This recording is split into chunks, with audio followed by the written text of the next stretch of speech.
बनाया गया था वहाँ है और एक दूसरी जगह है। बाकी सारी तैयारियां आयोग के निर्देशानुसार पूर्ण है, कहीं कोई दिक्कत नहीं है। नॉर्मली शिकायतें आती हैं खर्चे के बारे में।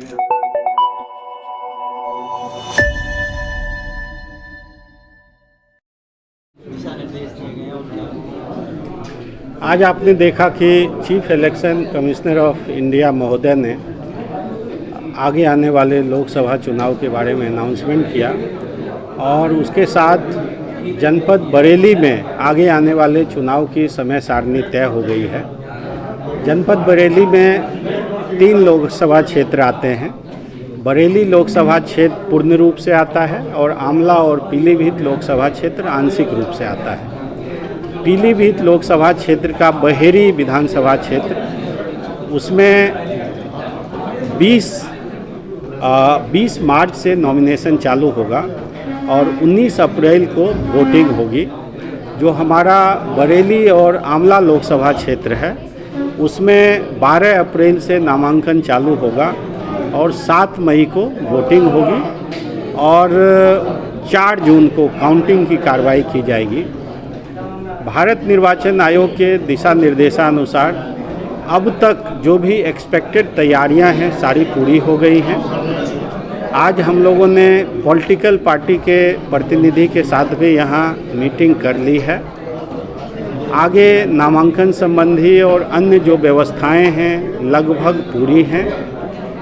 निर्वाचन आयोग का विशेष ध्यान आदर्श आचार संहिता के अनुपालन, चुनाव में व्यय को निर्वाचन आयोग के दिशा निर्देशानुसार सुनिश्चित करवाना और इस पूरे प्रोसेस के दौरान जो भी कंप्लेंट्स आते हैं, ग्रीवेंसेज आते हैं, उसका ससमय निस्तारण के लिए जो भी दिशा निर्देश दिए गए हैं उस संबंधी सारी टीमें बना ली गई हैं।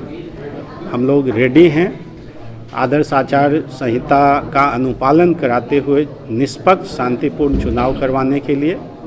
मैं आपको 2 जानकारी देना चाहता हूं कि यहाँ नामांकन कलेक्ट्रेट से होगा, आमला और बरेली दोनों लोकसभा क्षेत्र का, और पार्टी की रवानगी फिर वापसी और जो मतगणना की कार्रवाई है वो परसा खेरा स्थित यूपी वेयर हाउस कॉरपोरेशन के स्थल से होगा।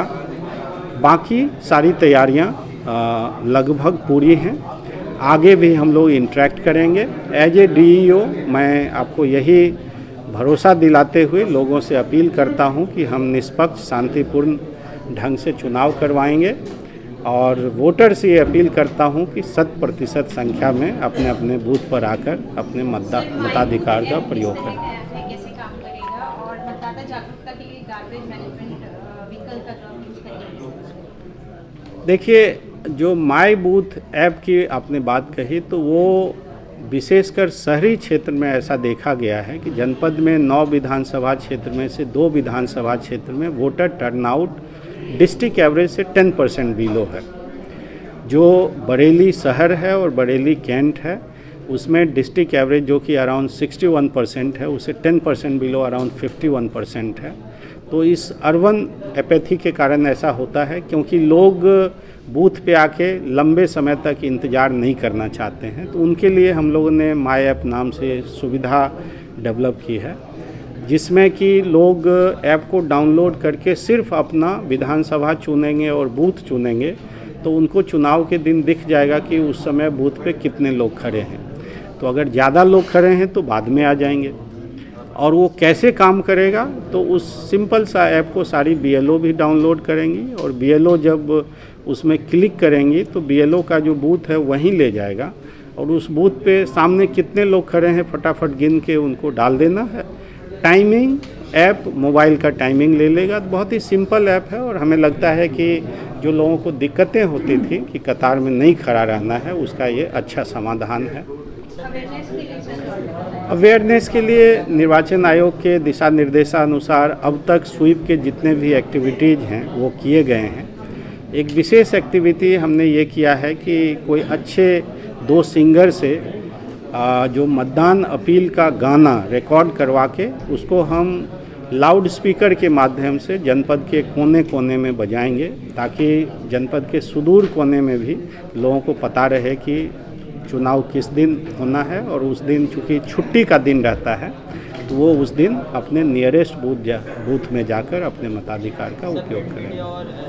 इलेक्ट्रॉनिक, डिजिटल, ये सारे भारत निर्वाचन आयोग के गाइडलाइंस में कवर्ड हैं, और जो भी इलेक्ट्रॉनिक मीडिया में पॉलिटिकल एडवर्टाइजमेंट जाना है वो निर्वाचन आयोग के दिशा निर्देशानुसार MCMC मीडिया सर्टिफिकेशन एवं मॉनिटरिंग कमेटी से प्री अप्रूव्ड होना चाहिए। जो प्रिंट मीडिया में पोस्टर बैनर छपते हैं उसमें आयोग के निर्देश हैं कि कोई भी पोस्टर बैनर जब छपता है तो उस पर प्रिंटर और पब्लिशर का नाम होना चाहिए और उसकी एक कॉपी DO के कार्यालय में भेजा जाना चाहिए। तो इसका हम लोग आपके माध्यम से अपील कर रहे हैं, और अभी हम लोगों ने पॉलिटिकल पार्टी के प्रतिनिधि के साथ भी बैठक करके उनको इस बात से अवगत करवाया है।